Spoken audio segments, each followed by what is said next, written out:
ചരിത്രം കുറിച്ച് നാസയുടെ ആർട്ടമിസ് 2 ദൗത്യസംഘം ഭൂമിയിൽ മടങ്ങിയെത്തി. പസഫിക് സമുദ്രത്തിലെ സാന്റിയാഗോ തീരത്താണ് ഒറിയോൺ പേടകം സ്പ്ലാഷ് ഡൌൺ ചെയ്തത്. സുരക്ഷിതരായി മടങ്ങിയെത്തിയ സംഘാംഗങ്ങളെ ഹൂസ്റ്റണിലെ ജോൺസൺ സ്പേസ് സെന്ററിലേക്ക് മാറ്റി.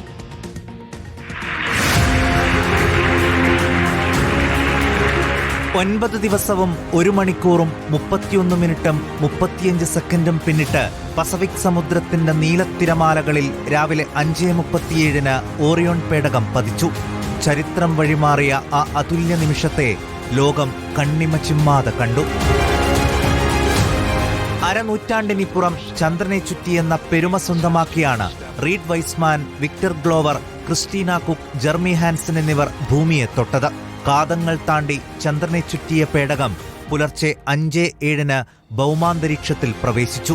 പിന്നെ മണിക്കൂറിൽ 40,000 കിലോമീറ്റർ എന്ന മിന്നൽ വേഗത്തിൽ ഭൂമിയിലേക്ക് പേടകം കുതിച്ചു.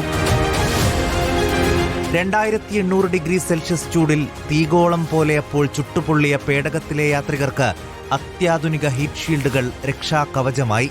കൃത്യം 5:37 ചിറകുകൾ പോലെ വിരിഞ്ഞ പാരച്യൂട്ടിലേറി പേടകം പസഫിക് സമുദ്രത്തിൽ പതിച്ച സ്പ്ലാഷ് ഡൗൺ.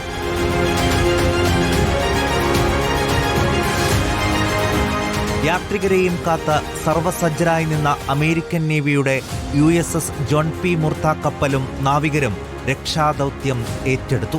എയർലിഫ്റ്റ് വഴി ദൗത്യസംഘം പിന്നെ കപ്പലിലേക്ക്. The mission is over for aboard the Navy helicopters. Let's go to Megan Cruz aboard the USS John P. Murtha, who will take it from here. അഭിമാന കുതിപ്പ് നടത്തിയവർക്ക് ഊഷ്മള വരവേൽപ്പ്. Hello to you too, Christina. Yes, welcome back. Welcome home. വിശദമായ വൈദ്യപരിശോധനയ്ക്ക് ശേഷം ചരിത്രം തൊട്ടവരെ ഹൂസ്റ്റണിലെ Johnson space സെന്ററിലേക്ക് മാറ്റി. News desk reporter.